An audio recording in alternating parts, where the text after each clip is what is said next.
Assalamualaikum warahmatullahi wabarakatuh. Waalaikumsalam warahmatullahi wabarakatuh. Waalaikumsalam warahmatullahi wabarakatuh. Alhamdulillahirabbil alamin wassalatu wassalamu ala asrofil anbiya'i wal mursalin sayyidina wa maulana Muhammad sallallahu alaihi wasallam. Amma ba'du. Rabbi shrah li sadri wa yassir li amri wahlul 'uqdatam min lisani yafqahu qawli.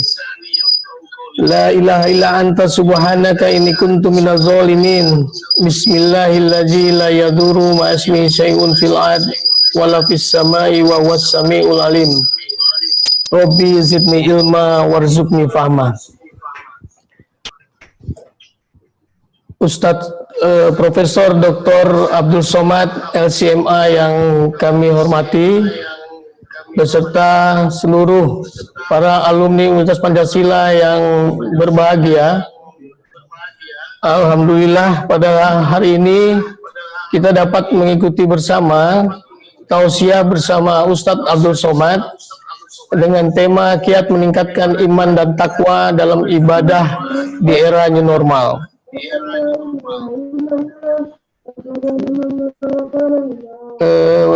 Ustadz, sebelumnya kami ingin memperkenalkan lebih dulu tentang kami. Ya, kami dari keluarga alumni Universitas Pancasila, Pak Ustadz, terdiri dari 7 fakultas. Ada Fakultas Ekonomi, Farmasi, Hukum, dan Teknik. Ada juga tambahan Psikologi, Ilmu Komunikasi, dan Pariwisata. Universitas Pancasila berdiri sejak tahun 1966 hingga tahun 2020, hingga 54 tahun saat ini. Dan lulusan Universitas Pancasila sudah mencapai kurang lebih 62.000 lulusan. Jadi ada 62.000 alumni Universitas Pancasila saat ini. Seluruh alumni ini menyebar di seluruh Indonesia dengan berbagai prestasi masing-masing. Ada Pak Wilutan, mantan perwira tinggi Polri, yang saat ini menjabat sebagai staf ahli di BNN. Beliau juga mantan duta besar Meksiko. Kemudian ada Pak Anang Iskandar, mantan Kabar Eskrim Polri. Kemudian yang saat ini menjabat sebagai Wakil Ketua DPR RI adalah Bapak Sukmi Dasko Ahmad.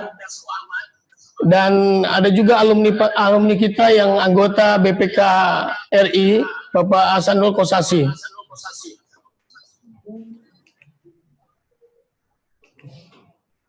Yang lain ada anggota DPR RI Trimedia Panjaitan. Kemudian ada juga anggota DPR RI dari P3, Ibu Ermalena. Alumni yang lain ada juga yang menjabat sebagai Direktur Angkasa Pura, Adi Nugroho. Kemudian pendiri Lion Air, Rusdi Kirana, juga bagian daripada alumni Universitas Pancasila. Pengacara yang cukup beken di Indonesia yaitu Ari Ponto, ada Edwan Hamidi, juga mereka lulusan dari Universitas Pancasila. Juru bicara Kementerian Keuangan, mantan juru bicara Kementerian Keuangan, Pak Yudi Permadi, juga alumni dari kami. Direktur KB Pharma, ada Pak Ridwan. Dan masih banyak alumni-alumni lain yang sukses. Tapi ada juga yang biasa-biasa saja. Tapi mereka hidup tetap Pancasila dan insya Allah hidup barokah, Pak Ustadz. Baik, sekilas demikian keluarga alumni Universitas Pancasila, Pak Ustadz. Fenomena saat ini yang menarik adalah bahwa Pak Ustadz sudah menjadi magnet umat Muslim di Asia Tenggara, bahkan Asia mungkin ya. Jadi memang dulu kita punya Zainuddin MZ, kemudian Agim, dan sekarang yang sangat fenomenal tidak lain adalah Pak Ustadz Abdul Somad. Kalau Allah sudah menyukai salah satu umatnya, maka malaikat Jibril sangat mudah memblasting hati umat Islam untuk juga menyukai Pak Ustadz. Jadi kami bersyukur sekali saat ini bisa berkomunikasi, mendapatkan siraman rohani dari Pak Ustadz mengenai soal iman dan takwa dalam ibadah di era new normal. Kita tahu bahwa di era new normal ini banyak hal yang sudah mengurangi saat-saat ibadah kita, Pak Ustadz. Salat Jumat pernah ditiadakan, silaturahmi menjadi berkurang, ibu-ibu pengajian tidak bisa melaksanakan. Mudah-mudahan semua itu tidak membuat krisis iman dan takwa kita, Pak Ustadz. Karenanya dalam tema tausiah kali ini, kami meminta kiat-kiat dari Pak Ustadz Kira-kira apa kiat-kiat untuk tetap meningkatkan iman dan takwa dalam ibadah, khususnya di era new normal? Silakan Pak Ustadz, waktu dan kami persilahkan untuk menyampaikan tausiahnya Pak Ustadz. Bismillahirrahmanirrahim. Assalamualaikum warahmatullahi wabarakatuh. Alhamdulillahirrabbilalamin. Alhamdulillahirrabbilalamin wa bihi nasta'in wa ala umuri dunya waddin wassalatu wassalamu ala asyrafil khalqi ajma'in sayyidina wa maulana Muhammadin wa ala alihi wa sahbihi wa man tabi'ahu ila yaumiddin. Yang saya hormati semua pengurus, ketua, sekretaris, bendahara, anggota Ikatan Keluarga Alumni Universitas Pancasila, baik yang terkenal, populer ataupun yang biasa-biasa saja, tapi yang paling penting adalah semua hidupnya berkah, selalu hidup dalam amal soleh, selalu bermanfaat buat agama, nusa dan bangsa. Tema kita kiat meningkatkan iman dan takwa dalam beribadah di era new normal. New normal bahasa yang tidak sesuai dengan kenyataannya, kenyataannya tidak normal. Yang selama ini kita bisa tablik akbar, akhirnya kita webinar. Yang selama ini kita bisa tersenyum, sekarang orang kita tidak tahu senyum atau marah karena wadahnya tertutup dengan masker. Yang selama ini saya mau ke kantor orang disambut dengan salaman, sekarang disambut dengan tembak kening 36 derajat.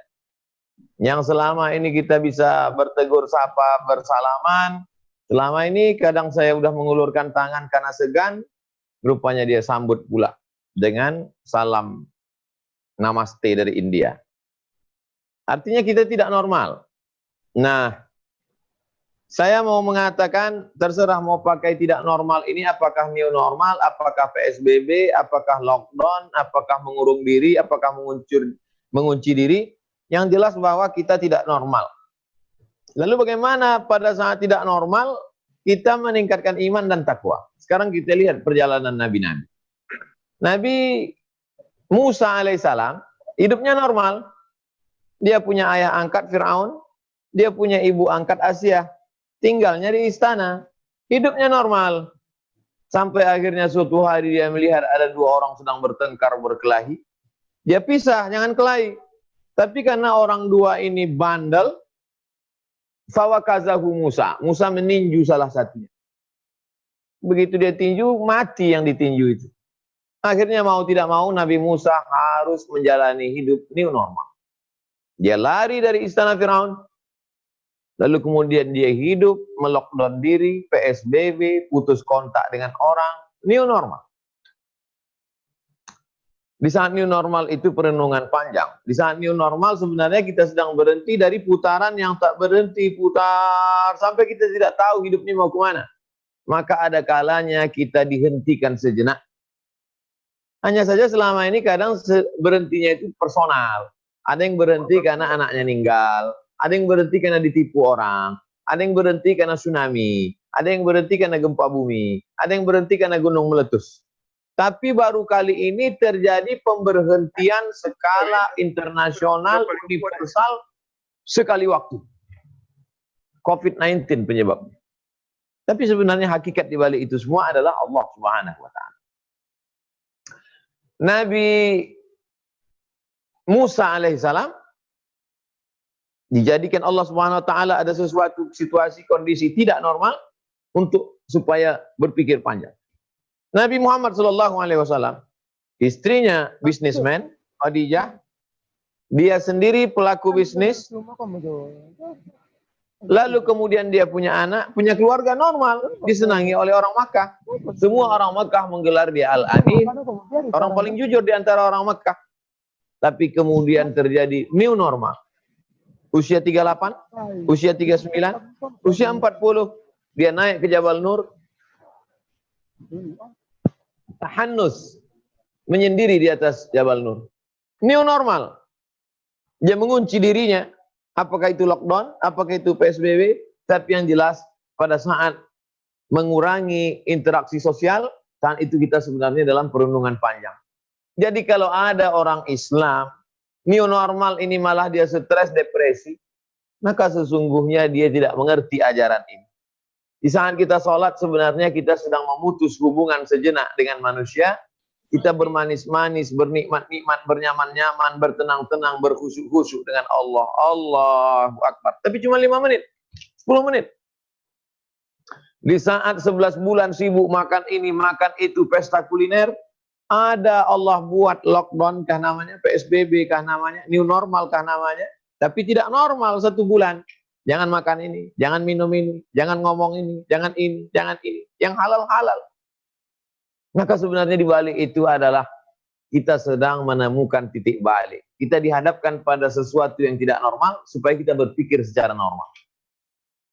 Lalu kemudian itu pula yang terjadi pada orang-orang soleh. Itu yang terjadi pada wali-wali Allah. Ada kalanya mereka. Makanya sebetulnya new normal adalah kesempatan untuk berpikir. Action itu penting, tapi action yang tidak dilandasi pikiran yang jernih, maka dia action yang hampa. Oleh sebab itu, new normal adalah kesempatan untuk berpikir. At-tafakkur sa'ah, berpikir sesaat. Khairum min qiyami lailah. Dengan adanya COVID-19, dengan adanya PSBB, dengan adanya lockdown, dengan adanya new normal, kita sadar bahwa yang selama ini adidaya ternyata tidak berdaya. Selama ini yang mempertuhankan materi, ternyata materi tidak bisa berbuat apa-apa. Selama ini yang punya ketergantungan dengan ngopi bareng, nonton bareng, ternyata teman-teman juga takut dengan kematian.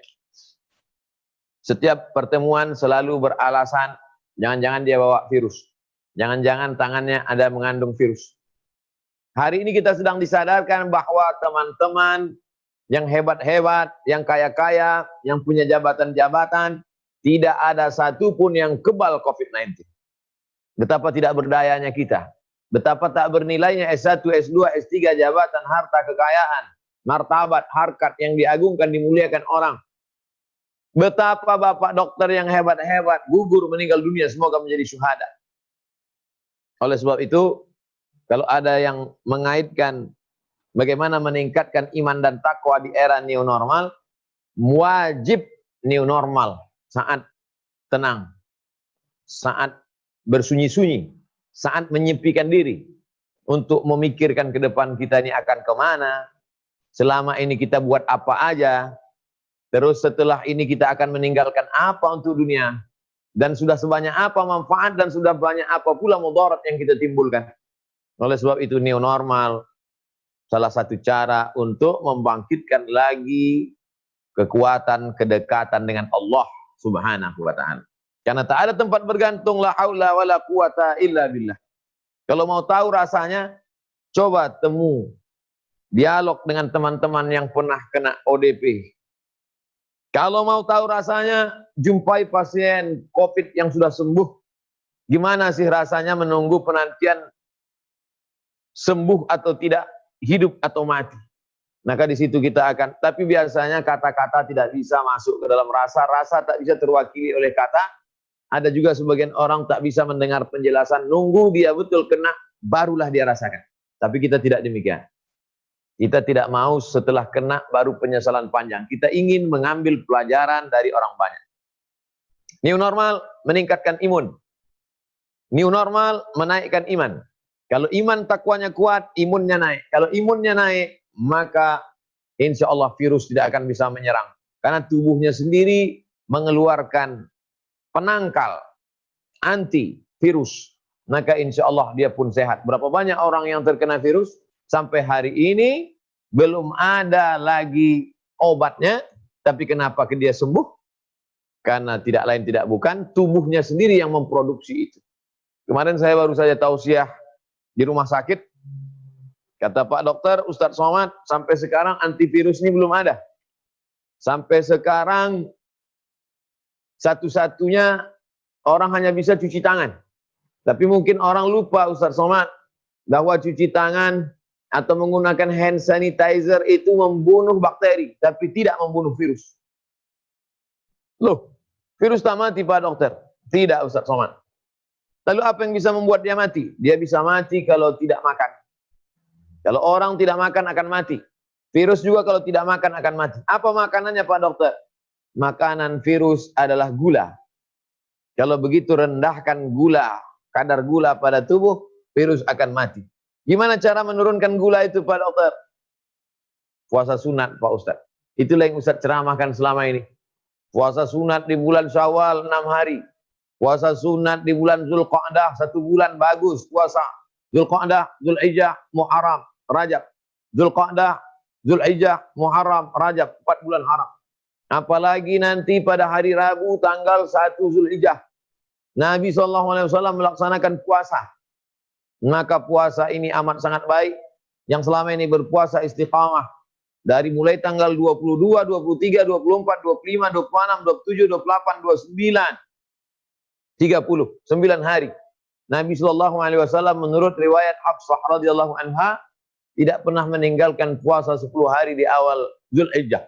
Maka satu sisi cara Allah mengajarkan umat Islam bagaimana membunuh virus COVID-19 dengan meminimalisir gula makanan dia yang ada pada tubuh.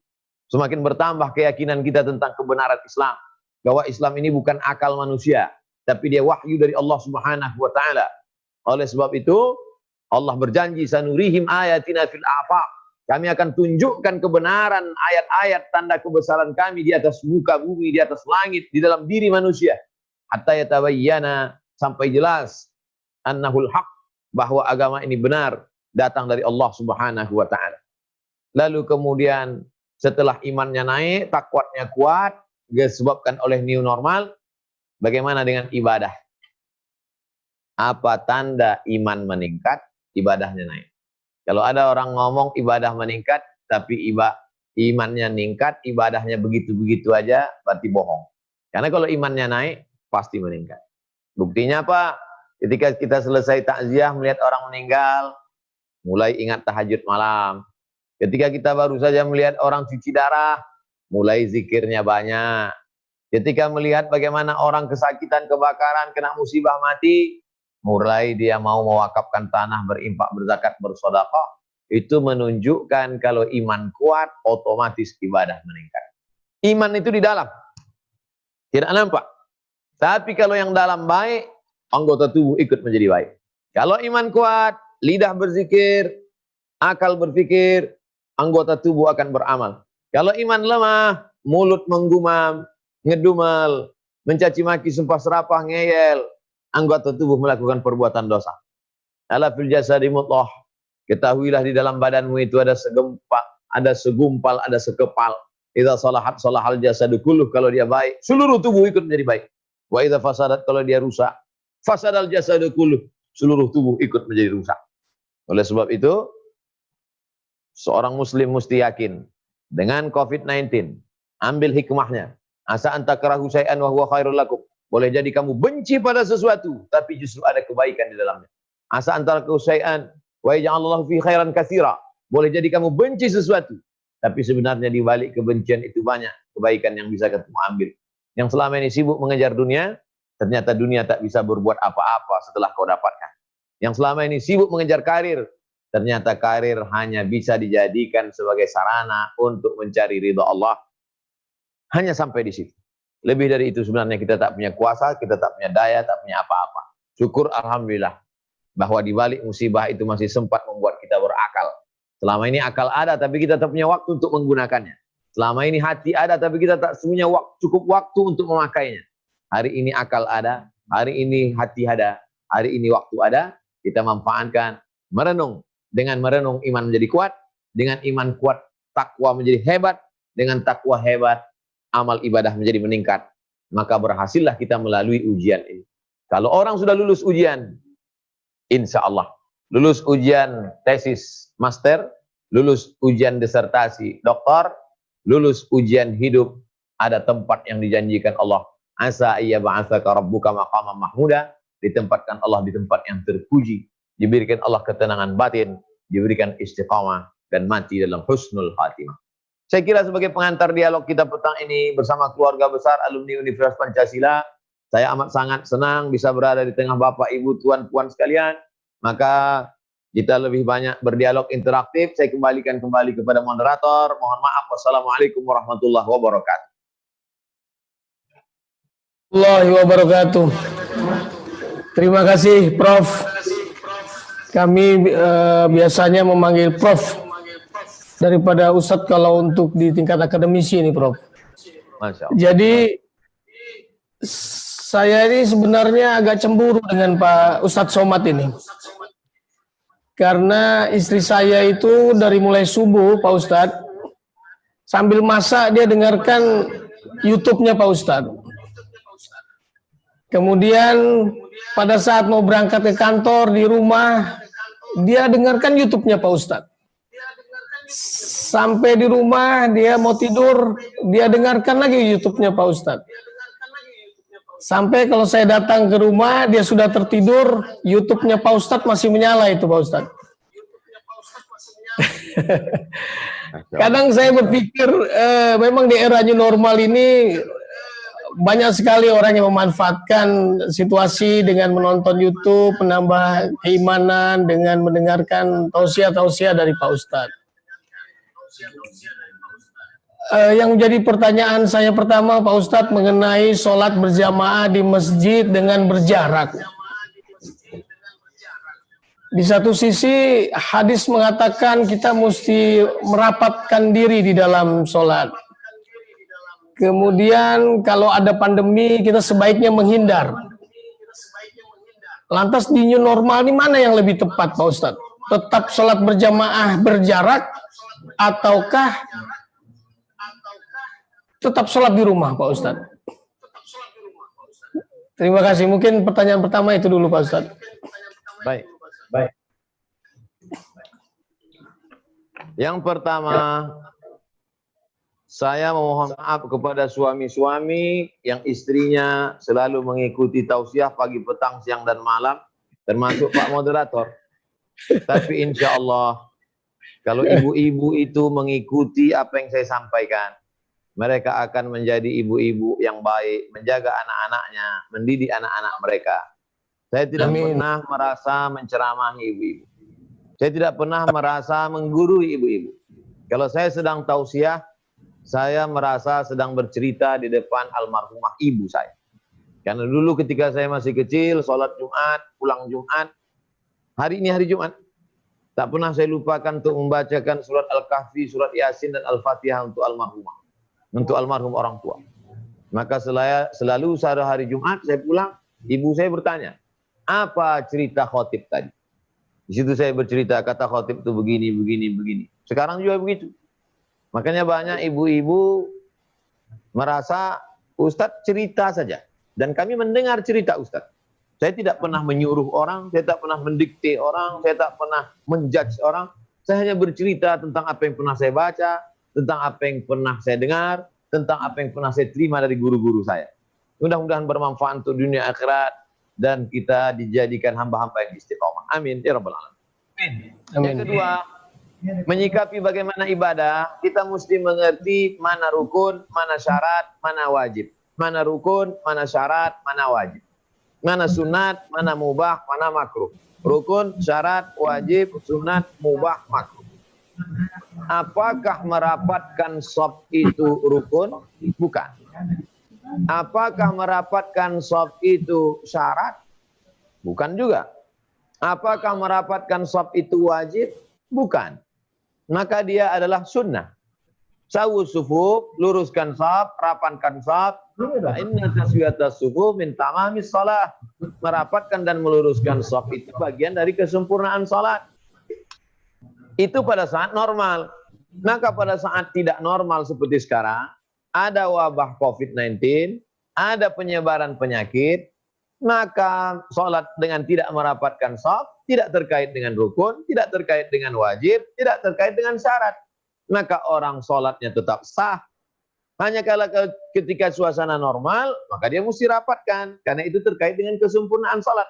Tapi ketika dalam keadaan tidak normal, maka tetap sholat di masjid, ikuti protokol kesehatan, masuk masjid yakinkan tidak dalam keadaan demam, dalam keadaan sakit, dalam keadaan tidak fit, masuk ke dalam masjid yakinkan bahwa suhu tetap suhu normal, lalu kemudian tetap cuci tangan pasti karena kita berwudu, lalu kemudian hand sanitizer, bawa sajadah dari rumah karena khawatir sajadah banyak digunakan karena ini virus bisa juga menempel di kain, lalu kemudian tetap menjaga semprotan disinfektan. Kalau daerah itu zona hijau, zona kuning, silakan ke masjid. Tapi kalau daerah kita zona merah, zona hitam, baik sholat di rumah. Oleh sebab itu maka sekali lagi perhatikan zona, perhatikan petunjuk kesehatan. Kita kasihan dengan Bapak Ibu dokter perawat yang menjadi ujung tombak perjuangan jihad melawan COVID-19.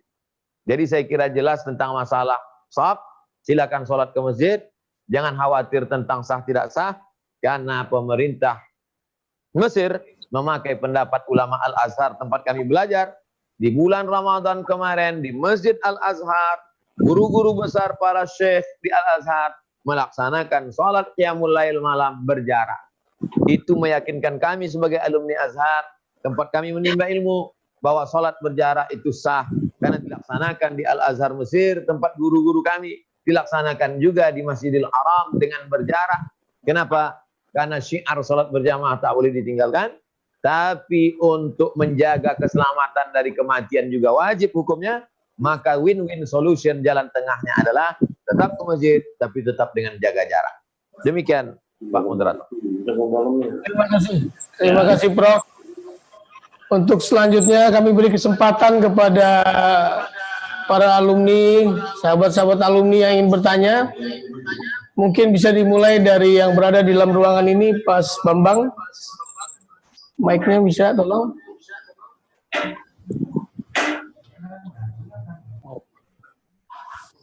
Ya. Assalamualaikum Pak Ustadz. Waalaikumsalam warahmatullahi wabarakatuh. Senangnya bisa ketemu Pak Ustadz. Saya ada 2 pertanyaan Pak. Keadaan COVID ini kan nggak normal ya. Tapi artinya kita tetap kalau beribadah itu mungkin tantangan lebih besar. Cuman kadang-kadang kita sebagai manusia, apakah pahalanya juga makin besar gitu, hitung-hitungan. Terus yang kedua, saya mau nanya, saya yakin kita sebagai manusia udah dirahmatin Allah, mempunyai pikiran ya yang bisa beradaptasi setiap zaman. Ternyata agama Islam juga disiapkan seperti itu, agama yang bisa cocok di setiap zaman gitu kan. Itu terbukti. Kita kemarin nggak sholat Jumat, terusnya nggak sholat Jumat di masjid, nggak sholat tarawih di masjid selama Ramadan. Tetap kita Lebaran juga tetap nggak sholat itu. Haji pun tidak rame-rame di Ka'bah, Islam tetap ada. Saya dengar komentar Ibu Ustadz aja. Terima kasih. Waalaikumsalam warahmatullahi wabarakatuh. Waalaikumsalam warahmatullahi wabarakatuh. Masalah yang pertama terkait tentang pahala, maka kaedahnya, kode etiknya al-jaza ala qadril amal. Balasan pahala sesuai dengan tingkat kerumitan, kesulitan amal. Jadi semakin sulit dia, maka semakin tinggi balasan pahalanya. Oleh sebab itu pahala jihad fisabilillah lebih tinggi daripada pahala berzikir di masjid. Karena jihad fisabilillah itu nyawa melayang, harta hilang, terluka, maka jihad yang paling tinggi. Nah, karena kadarnya. Nah, bagaimana dengan pada saat COVID-19, orang juga beramal, amalnya ketika normal biasa, tapi ketika new normal, tidak normal ini, dia perlu persiapan yang luar biasa. Maka pahalanya lebih banyak. Karena kaedahnya al-jaza ala qadril amal. Balasan pahala sesuai dengan kadar kesulitan, kepayahan, kerumitan amal. Tapi puncaknya adalah kembali kepada keikhlasan. Dan yang tahu siapa ikhlas tidak ikhlas itu hanya Allah saja. Malaikat pun tidak tahu. Malaikat hanya mencatat. Dia tetap beribadah pada saat COVID. Pada saat orang tidak beribadah, dia tetap istiqomah beribadah. Adapun ikhlas tidak ikhlas, itu urusan Allah Subhanahu wa Ta'ala. Kita hanya berusaha minta minal mukhlasin, dijadikan Allah ikhlas. Kita nggak ngaku ikhlas. Mukhlis ikhlas. Mukhlas orang yang dijadikan ikhlas oleh Allah Subhanahu wa Ta'ala. Ini tentang balasan pahala. Makanya kata Nabi, al-ibarat ibadati fil haraji ka hijratin ilayya. Orang yang mampu tetap istiqomah pada saat banyak cobaan, ujian, huru-hara, ka hijratin ilayya. Dia sama seperti orang yang berhijrah kepadaku. Bagaimana sulitnya dulu hijrah Abu Bakar, hijrahnya Umar radhiyallahu anhum ajma'in. Begitulah kita mendapatkan pahala Nabi sendiri yang menjanjikan ka hijratin ilayya. Yang kedua, bahwa agama Islam ini relevan, cocok dalam segala situasi dan kondisi. Adanya COVID-19 menyadarkan kita kembali bahwa agama ini datang dari Allah. Ayatnya selalu kita baca dalam surat Yasin. Tanzilal Azizir Rahim. Ini diturunkan dari Allah. Yang ngerti apa yang akan terjadi 14 abad ke depan itu Allah. Maka Allah berikan obatnya, cara-caranya, langkah-langkah persuasifnya 14 abad yang lalu. Idza sami'tum bihi, kalau kamu mendengar ada suatu wabah, la taqdimu ilaihi, jangan datang ke tempat itu. Kalau kamu dengar ada suatu wabah di suatu negeri, jangan datang ke tempat itu. Idza waqa'tum bihi, kalau kamu berada di suatu tempat itu banyak wabah, la takhruju firaran minhu, jangan keluar dari situ. Statement itu diucapkan Nabi 14 abad yang lalu, tapi diamalkan orang sekarang. Lockdown, orang luar nggak boleh masuk, orang dalam nggak boleh keluar. Sekarang, kenapa orang begitu takut ketemu dengan orang yang terkena?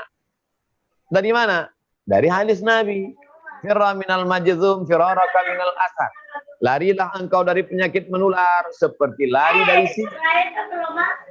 Yang terkait dengan ibadah, maka tidak ada ibadah yang tidak terlaksana. Karena dalam Islam itu ibadah selalu ada pintu, selalu ada celah, selalu ada kesempatan. Puasa, nggak bisa puasa, diganti di hari yang lain. Nggak bisa diganti di yang lain, bayar fidyah. Hukum tertinggi, hukum mati. Tapi kalau keluarganya memaafkan, bayar diat 1000 dinar. Selalu diberikan Allah alternatif. Selalu diberikan ada jalan plan B. Plan A nggak bisa, masuk plan B. Sholat ke masjid, tidak bisa sholat ke masjid, sholat di rumah. Sholat rapat, nggak bisa rapat, sholat berjarak. Sholat Idul Fitri rame-rame tanah lapang, nggak bisa, sendirian juga sah. Kalau di rumah ada makmum 3, imam 1, cukup. Menyembelih hewan kurban, menyaksikan, sunat, nggak bisa disaksikan, transfer. Oleh sebab itu maka semakin menguatkan keyakinan kita. Siapa yang merenung, siapa yang membaca, siapa yang mendengar, makin kuatlah keyakinan dia tentang agama Islam. Cocok, relevan, di kulli zaman wa makan, di setiap situasi, kondisi, dan tempat. Demikian, wallahu a'lam bishawab. Ya, terima kasih Prof. Kemudian kepada teman-teman alumni mungkin yang ada yang ingin bertanya, bisa di Zoom Gallery. Ya. Silakan yang ingin bertanya. Assalamualaikum Ustadz. Saya pernah dengar Ustadz pernah mengatakan bahwa ada azab di dunia ya.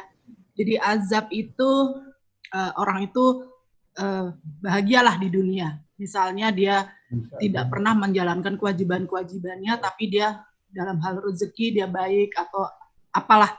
Dan di saat terakhir dia misalnya korupsi atau anaknya narkoba. Tapi ada yang saya ingin tanyakan. Di dunia ini dia terus mendapatkan musibah.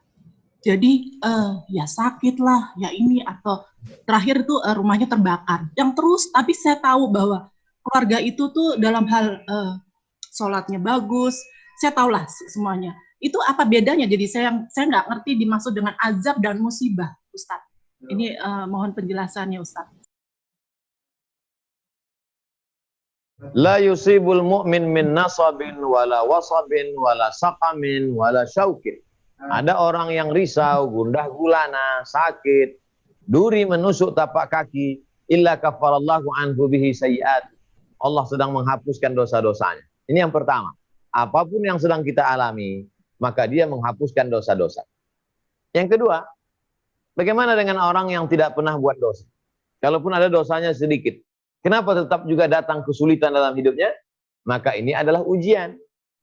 Ahasiban nasu ayyutraku ayyaqulu amanna wa hum la yuftanun.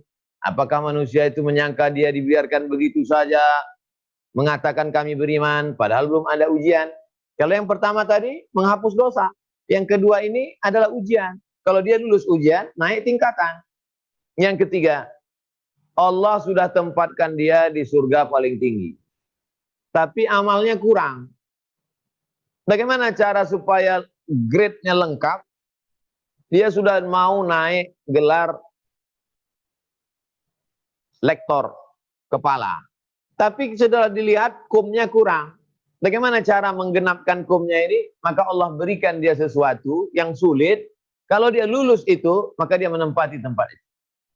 Itulah yang disebut dengan menaikkan derajat, menempati tempat karena kurang amal. Karena ini udah saya tulis di blog, cari dibaca blog Somad Moroko blogspot.com. Bercerita tentang pertanyaan jamaah, kenapa ada orang yang tidak buat salah dosa, kok ujian hidupnya berat sekali. Allah sudah tempatkan dia di tempat yang termulia, amalnya kurang, maka ada yang bisa ditebus lebih hebat dari jihad, lebih hebat dari mati syahid, lebih hebat dari haji mabrur, lebih hebat dari Lailatul Qadar. Apa dia? Sabar. Innama yuwaffas sabiruna ajrahum bighairi hisab. Nah, ketika kita sakit, ada 3 kemungkinan. Mungkin sakit kita itu menghapuskan dosa masa lalu. Mungkin sakit itu ujian keimanan. Mungkin sakit itu untuk menggenapkan grade kum kita untuk mencapai level tertentu. Dan kita tidak tahu itu. Kita hanya berhusnuzon sebaik sangka kepada Allah. Ana inda husnuzonni abdi bi. Aku merasa, aku menurut prasangka hambaku kepada. Saya selalu husnuzon kepada Allah. Nah, ketika kita sedang mengalami suatu kesulitan dalam hidup, tidak ada cara lain kecuali ridho. Orang kita menyebutnya ikhlas. Ya udah, ikhlaskan aja. Padahal yang tepat adalah ridho. Ridho, rela, menerima, nerimo kata orang Jawa. Menerima keputusan Allah Subhanahu wa taala. Makanya yang selalu kita ucapkan pagi, zikir pagi setelah sholat subuh, raditu billahi rabba, aku ridha engkau sebagai Rabb, wabil islami dina, aku ridha Islam agama, wabi Muhammadin nabiyya wa rasulah, aku ridha Muhammad SAW sebagai nabi dan rasul, wabil Qur'an imama, aku ridha Al-Quran sebagai pembimbing hidup, aku ridha ya Allah, mudah-mudahan kau ridhai hidup. Tapi sebaliknya ada pula orang yang diberikan kenikmatan, umur panjang, jabatan tinggi, badan sehat, rezeki melimpah, padahal dia minum khamar, padahal dia berjudi, padahal dia berzina. Apa kata Allah? Sanastadrijuhum. Kami tunda azabnya. Namanya istidraj. Sanastadrijuhum. Kami tunda azabnya. Wa umli lahum. Aku ulur kenikmatan-kenikmatan bagi dia. Dia menyangka nikmat, padahal itu adalah azab yang tertunda. Inna kaidi matin. Tipu dayaku amat sangat kuat. Wa makaru, mereka menyangka sedang menipu Allah. Wa makarullah, Allah balas tipu daya mereka. Wallahu khairul makirin. Tipu daya Allah lebih hebat, lebih dahsyat daripada tipuan mereka. Oleh sebab itu kalau ada orang tidak sholat, tidak puasa, tidak zikir, tidak ngaji, tidak sedekah, rezekinya lancar, hati-hati. Boleh jadi dia bukan rezeki, tapi istidraj, azab yang tertunda. Sebaliknya kalau ada yang selalu dalam kesulitan, kepayahan, minta doa kepada Allah supaya istiqamah. Boleh jadi itu cara Allah. Sedangkan cara orang tua kadang kita tidak paham, apalagi cara Allah Subhanahu wa taala. Demikian. Wallahu a'lam. Atau utang di dunia.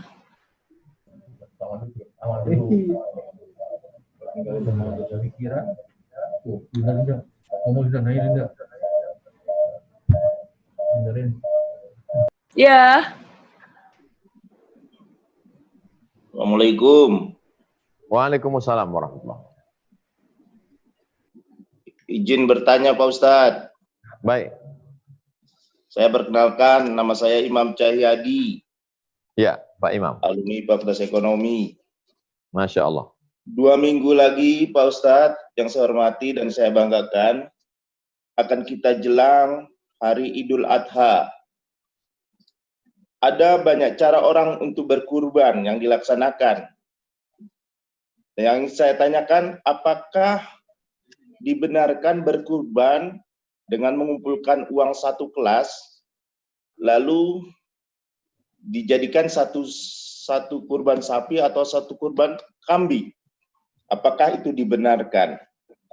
Yang kedua juga ingin saya tanyakan Pak Ustadz, terkait orang sebagai mustahik. Mereka sebagai penerima kurban, tetapi bagaimana dengan panitia yang bukan mustahik, apakah diperkenankan menerima kurban tersebut? Demikian Pak Ustadz. Wassalamualaikum warahmatullahi wabarakatuh. Waalaikumsalam warahmatullahi wabarakatuh. Pak Imam Cahyadi dari Fakultas Ekonomi Universitas Pancasila. Yang pertama terkait ibadah, ada rukunnya, ada syaratnya, ada wajibnya, ada makruhnya, ada mubahnya, ada sunatnya, ada yang membatalkannya. Ibadah ini ada aturannya. Main bola aja ada aturannya yang diatur oleh statuta, apalagi ibadah. Itu diatur oleh Allah, Rasulullah SAW, disusun oleh ulama secara sistematis.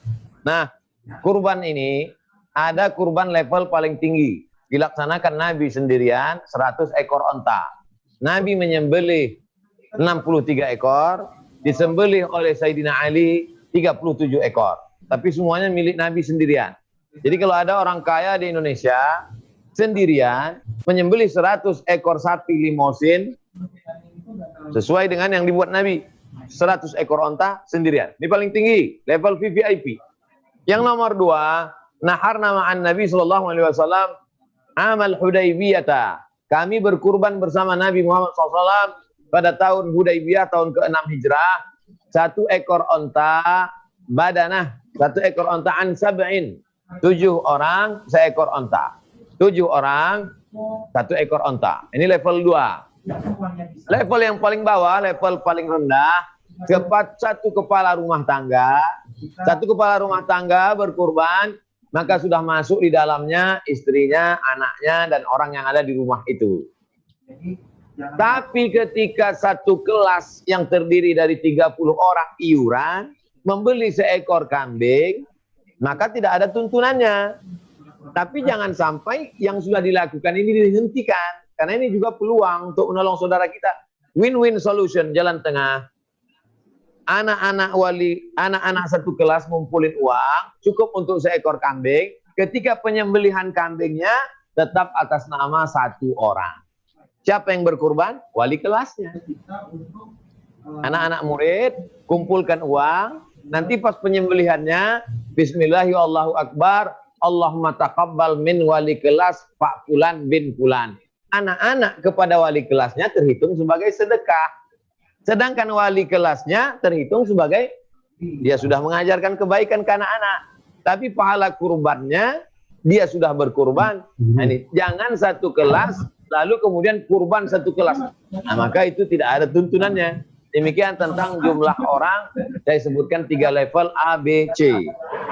Kemudian tentang panitia. Nabi menyembelih kurban.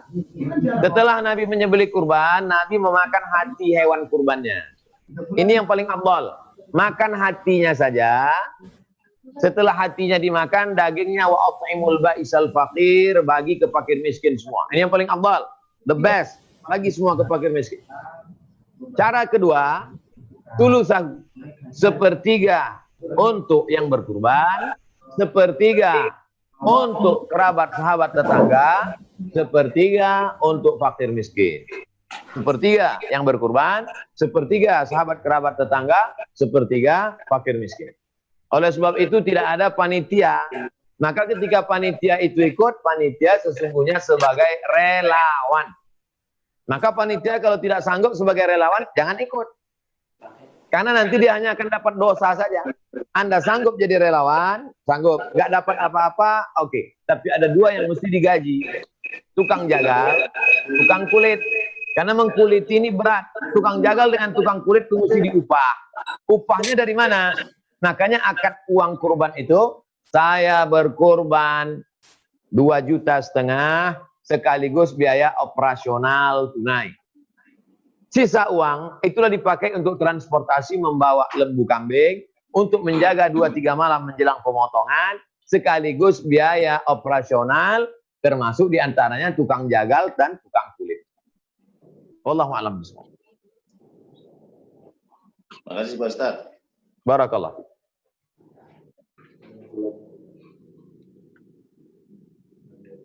Ya, baik, terima kasih Pak Ustadz. Mas Gawan, mungkin ada yang ingin ditanyakan? Assalamualaikum, Mas Diki. Izin bertanya. Waalaikumsalam warahmatullahi wabarakatuh. Ya, dengan siapa Pak? Taufik Asidki, Fakultas Teknik. Ya, baik, silakan Pak. Assalamualaikum warahmatullahi wabarakatuh, Pak Ustadz Abdul Somad. Waalaikumsalam warahmatullahi wabarakatuh. Waalaikumsalam warahmatullahi wabarakatuh. Perkenalkan Taufik, Pak Ustadz. Pak Ustadz izin bertanya, dalam masa pandemi ini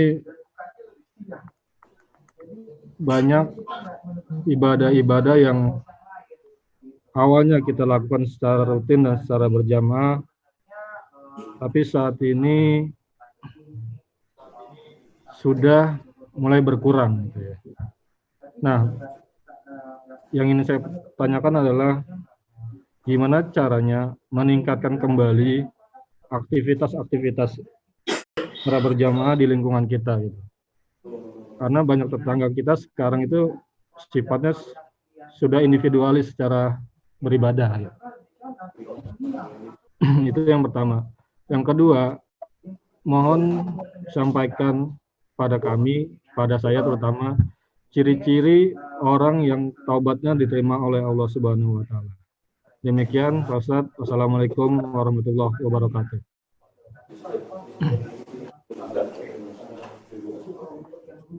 Waalaikumsalam warahmatullahi wabarakatuh. Akhi Taufik Siddiqi dari Fakultas Teknik. Pertama, kita mesti pahami antara plan A, plan B. Plan A, sholat berjamaah Jumat.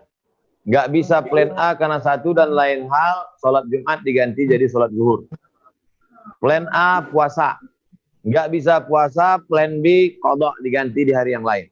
Nggak bisa plan B, plan C, bayar. Plan C, bayar fidyah. Jadi kalau orang memahami konsep itu, nanti ketika normal dia akan balik ke plan A. Maka beribadah itu dengan ilmu, bukan ikut orang. Ketika normal, balik ke plan A. Aslinya sop rapat dan lurus. Tidak bisa plan B, sop jarang. Begitu sebabnya hilang, dia balik ke plan A lagi. Nah, bagaimana kita mau mengajak jamaah ke masjid, sedangkan kita new normal? Saya tidak mengerti keadaan tempat tinggal saudara Taufik Siddiqi. Tapi bagi saya di Pekanbaru, saya tidak bisa tablik akbar. Saya tidak bisa kajian di masjid. Sampai hari ini saya tidak bisa kajian di masjid. Karena kalau saya buat kajian di masjid, orang ramai melanggar protokol kesehatan. Mudaratnya lebih besar. Oleh sebab itu maka nanti setelah suasana normal, kita akan bangkitkan lagi semangat. Tapi menjelang normal itu jamaah mesti kita kasih tahu kita sekarang plan B. Ketika normal kita balik ke plan A. Itu mesti dia paham. Pertanyaan kedua, ada orang yang tahu tobatnya diterima Allah? Enggak ada. Karena Allah rahasiakan Lailatul Qadar, enggak ada yang tahu siapa Lailatul Qadar. Tidak ada yang tahu siapa yang dapat salat wusta. Tidak ada yang tahu siapa dapat haji mabrur. Tidak ada yang tahu siapa dapat taubat nasuha. Mengapa kita tidak diberitahu? Supaya kita terus berharap dan bersemangat. Tapi ciri-cirinya, sifat-sifatnya ada. Yang sebelumnya pelit, bakhil, setelah itu jadi pemurah. Yang sebelum itu keras, susah nangis, setelah itu hati menjadi lembut. Yang sebelum itu kasar, setelah itu menjadi orang yang sopan. Ciri-ciri itu ada. Maka kita temukan itu dalam diri kita jaga. Kalau tidak ada, maka kita mesti istiqomah. Demikian. Wallahu a'lam bishawab.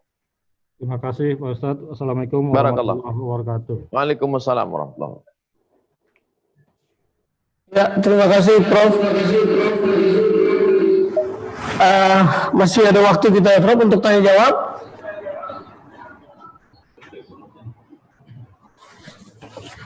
Iya Prof. Baik. Assalamualaikum warahmatullahi wabarakatuh, Ustadz. Waalaikumsalam warahmatullahi wabarakatuh. Saya Linda Rens, Ustadz dari Fakultas Farmasi. Yang ditahu. Ya, saya mau bertanya, bagaimana keutamaan antara kita membayar zakat, kurban, daripada kita membayar atau melunasi utang, Ustadz? Itu pertanyaan pertama. Pertanyaan kedua, nanti kalau kita di padang mahsyar, Ustadz, kalau misalnya kita masih mempunyai persoalan yang belum selesai di dunia, apakah kita nanti di padang mahsyar harus mencari orang tersebut atau orang yang punya masalah dengan kita, sementara kita saat itu sudah sibuk dengan ketakutan perhitungan hisab kita, Ustadz? Apakah kita cukup memohon kepada syafaatnya Rasulullah, atau kita harus tetap mencari orang yang mempunyai masalah dengan kita? Begitu Ustadz, terima kasih. Assalamualaikum warahmatullahi wabarakatuh. Waalaikumsalam warahmatullahi wabarakatuh. Pertanyaan pertama tentang kurban dan hutang. Selalu saya jelaskan, kita punya skala prioritas. Paling tinggi wajib, di bawah wajib sunat muakkad, di bawah sunat muakkad sunat, di bawah sunat mubah, di bawah mubah makruh, di bawah makruh haram. Paling tinggi wajib, di bawah wajib sunat muakkad, di bawah sunat muakkad sunat, di bawah sunat mubah, di bawah mubah makruh, di bawah makruh haram. Nah, antara hutang dengan kurban ini mana levelnya? Membayar hutang jatuh tempo wajib. Berkurban sunat muakkad. Ketika berbenturan, hutangnya 2,5 juta. Jatuh tempo mesti dibayarkan 31 Juli. Berkurban juga 2,5 juta. Mana yang lebih didahulukan? Hutang jatuh tempo. Yang lebih didahulukan bayar hutang jatuh tempo. Tapi kalau hutang ada, sekarang orang punya banyak hutang. Ada hutang mobil, hutang rumah, hutang itu segala macam. Tapi belum jatuh tempo. Maka dia punya uang kurban, ada bayar cicilannya. Maka belum jatuh tempo. Bedakan antara hutang jatuh tempo dengan proses dalam pembayaran hutang. Saya ulang sekali lagi. Membayar hutang jatuh tempo wajib. Berkurban sunan muakkad. Lebih didahulukan membayar hutang jatuh tempo daripada berkurban. Nomor 2. Bagaimana kalau kita ada hutang piutang dengan orang lalu kita mati? Kita ada menggeser sempadan pancang batas tanah orang. Sebelum sempat kita pulangkan kita mati. Kita ada pinjam barang orang. Kita aniaya orang, kita zalimi orang. Lalu kita mati. Bagaimana di akhirat? Ya'ti yaumal qiyamati bi salatin. Ada orang yang hari kiamat nanti dia menghadap Allah, salatnya banyak. Wa siyamin, puasa sunatnya banyak. Wa zakatin, sedekahnya banyak. Wa hajin, hajinya banyak. Tapi dia zalim orang. Syatama hadza, caci maki syian. Wa akala mala hadza, memakan harta syian dengan cara curang. Wa daraba hadza, memukul syian. Wa qadhafa hadza, menuduh syian tanpa bukti. Ukhidat hasanatuhu, amal-amalnya yang tadi diambil, diberikan pada orang yang dia aniaya. Allah transferkan, diambil, amal dia diambil. Setelah itu ternyata yang dia aniaya ini banyak sekali. Satu kampus Universitas Pancasila. Apa yang terjadi? Ukhidat khatayakum, diambil dosa mereka. Diambil dosa mereka, summa turihat ilaih, lalu dilemparkan kepada dia. Diambil dosa mereka, lalu dilemparkan kepada dia, summa turihat finnar, lalu dia dicampakkan ke dalam api neraka. Itulah dosa yang paling mengerikan. Oleh sebab itu jangan aniaya orang, jangan zalimi orang, jangan tipu orang, jangan makan harta orang dengan cara batil. Jangan merasa beruntung sudah mengakali orang. Jangan merasa berhasil sudah mengambil uang orang. Karena kita tidak akan pernah lepas. Di dunia kita lepas, bisa kita bayar pengacara. Di dunia kita bisa lolos karena kita punya kuasa. Tapi akhirat masih ada. Hidupnya hanya sejenak saja. Ini terkait dengan keimanan, keyakinan. Bahwa kita tidak sama mati seperti bangkai kucing. Kita bukan kambing yang ditabrak truk, habis selesai. Tapi kita ada pertanggungjawaban setelah mati menghadap Allah Subhanahu wa Ta'ala. Demikian Ibu, wallahu a'lam bishawab. Assalamualaikum, apakah suara saya terdengar, Ustadz? Ya, silakan. Baik Ustadz, ingin bertanya mengenai zakat, Ustadz. Apa hukum dari zakat profesi yang saat ini masih banyak orang-orang yang meragukan itu gitu, yang dibayarkan per bulan. Dan kemudian untuk penunaian zakat profesi, lebih baik dibayarkan langsung kepada orang miskin atau melalui lembaga, Ustadz. Itu saja, terima kasih. Assalamualaikum warahmatullahi wabarakatuh. Waalaikumsalam warahmatullahi wabarakatuh. Zakat profesi ini bukan baru ada sekarang. Bukan dibuat-buat oleh Badan Amil Zakat Nasional. Zakat profesi sudah ada sejak zaman dulu pada masa Muawiyah. Nabi Muhammad, Abu Bakar, Umar, Utsman, Ali, Muawiyah sudah mengutip tentara-tentara, pekerja-pekerjanya. Begitu juga dengan pada masa Khalifah Umar bin Abdul Aziz. Dia menerapkan zakat bagi pegawai-pegawai kerajaan ketika itu. Itu termasuk dari bagian zakat profesi. Oleh sebab itu zakat profesi dikeluarkan setiap bulan. Cara menghitungnya tetap pendapatan total setahun 85 gram emas. Dikonversi menjadi rupiah kali 500.000 sama dengan 42.500.000. Dibagi 12 maka sebulannya 3,6. Yang berpenghasilan 3,6 maka dia wajib mengeluarkan zakat profesi 2,5%. Itu tentang zakat profesi. Yang kedua tentang pembayarannya, bisa dia bayarkan langsung ke Badan Amil Zakat Nasional. Kalau dia punya tetangga, keluarga, sahabat yang miskin, susah, dia salurkan langsung, maka hukumnya sah. Jadi kalau dia punya penghasilan 1 bulan 5 juta, dia keluarkan 125.000, dia serahkan ke tetangga yang miskin, mereka miskin ini masuk dalam 8 asnaf zakat, maka sah. Demikian. Wallahu a'lam.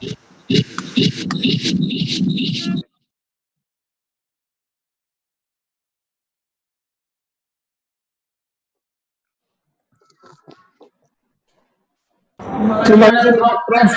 Banyak pertanyaan-pertanyaan yang alhamdulillah sudah terjawab dan saya rasa sudah clear apa yang disampaikan. Mungkin sudah waktunya kita untuk mengakhiri tausiah kali ini. Sebagai akhir dari acara ini, Pak Ustaz, Profesor Dr. Abdul Somad LCMA, kami sekali lagi mengucapkan banyak terima kasih atas kesempatan yang diberikan kepada kami, dan kami mohon ijazah, mohon doa kepada kami semua para alumni untuk bisa dapat mengatasi di era new normal ini, menjaga tetap keimanan dan ketakwaan kami. Silakan Pak Ustaz. Astaghfirullahalazim, astaghfirullahalazim, astaghfirullahalazim, alladzi la ilaha illa huwal hayyul qayyum wa atubu ilaih. A'udzubillahi minasyaitonir rajim. Bismillahirrahmanirrahim. Alhamdulillahirabbil alamin, arrahmanir rahim, maliki yaumiddin. Iyyaka na'budu wa iyyaka nasta'in, ihdinas siratal mustaqim. Shiratal ladzina an'amta 'alaihim ghairil maghdubi 'alaihim waladdallin. Amin. Allahumma shalli 'ala sayyidina Muhammad wa 'ala ali sayyidina Muhammad. Ya Allah, jadikanlah ikatan alumni Universitas Pancasila ikatan yang menjalin persatuan ukhuwah Islamiyah, yang menjalin persatuan sehingga mendatangkan manfaat bagi bangsa, negara dan agama, ya Allah. Allahumma ja'alna jadikan alumni Universitas Pancasila persatuan bersaudara karena la ilaha illallah Muhammadur Rasulullah, sehingga persatuan ini mendatangkan manfaat ekonomi, bisa saling tolong menolong, menjadi tempat bertukar bahan kebaikan dalam rangka wa tawassaw bil haqq wa tawassaw bis sabr. Ya muqallibal qulub, engkau yang membolak-balikkan hati, sabit qulubana, kokohkan hati kami ala dinik dalam agamamu, ala ta'atik dalam ketaatan kepadamu. Allahumma dafa'ana al-ghala wal waba, selamatkan bangsa ini, umat ini, negeri ini dari wabah, bil khusus wabah COVID-19 ini, ya Allah. Allahumma wafiqna lima tuhibbu wa tardah, ridhai amal kami, ridhai niat baik kami. Allahumma a'inna, tolong kami ala zikrika, supaya hati kami selalu berzikir denganmu, wa syukrika, selalu bersyukur padamu, wa husni ibadatik, selalu beribadah dengan ibadah yang terbaik, ya Allah. Rabbana la tuzigh qulubana, jangan palingkan hati kami ba'da idh hadaitana, setelah kau beri hidayah pada kami. Allahumma ja'al abnana wa banatina minas salihin wa salihat, anak-anak kami jadikan anak-anak yang salih dan salihah, selamat dari narkoba, selamat dari zina, selamat dari LGBT, selamat dari pergaulan bebas, selamat dari perbuatan keji dan mungkar. Amin. Allahumma arzuqna istiqamah, berikan kami istiqamah dalam menjalani hidup ini, ya Allah. Buat kami selalu ingat mati, buat kami selalu mensyukuri kesehatan, buat kami selalu orang-orang yang ridha, jauhkan hati kami dari riya, jauhkan dari dengki, dari dendam kesumat. Allah maktim lana bi husnil khatimah, tutup usia kami dengan husnul khatimah. La taqim alaina bi su'il khatimah. Amin. Atina fid dunya hasanah wa fil akhirati hasanah. Wassallallahu alaihi wasallam.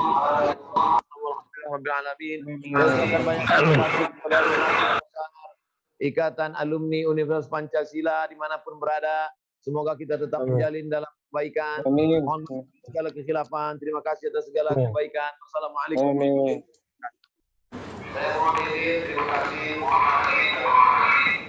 Terima kasih Pak Ustadz.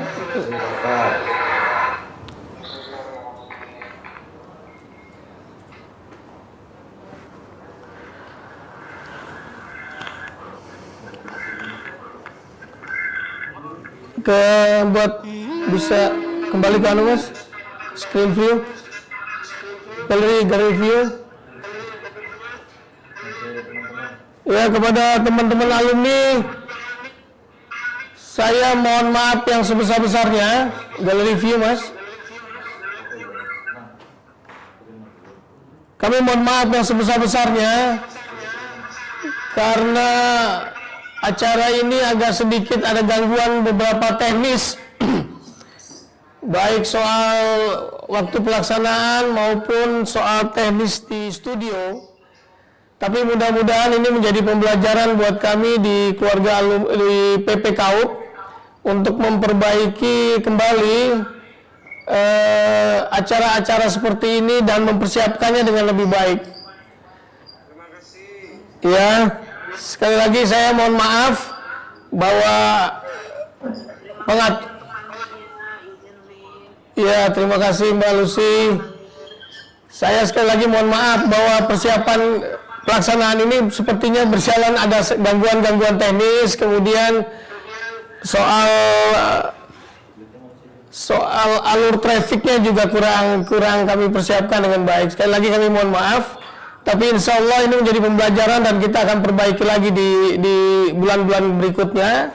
Kita akan tetap mencoba membuat acara-acara serupa dengan ustadz-ustadz kondang lainnya yang akan saya persiapkan untuk kita semua.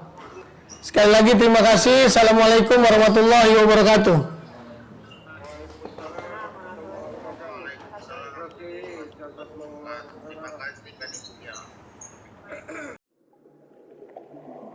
Mm-hmm.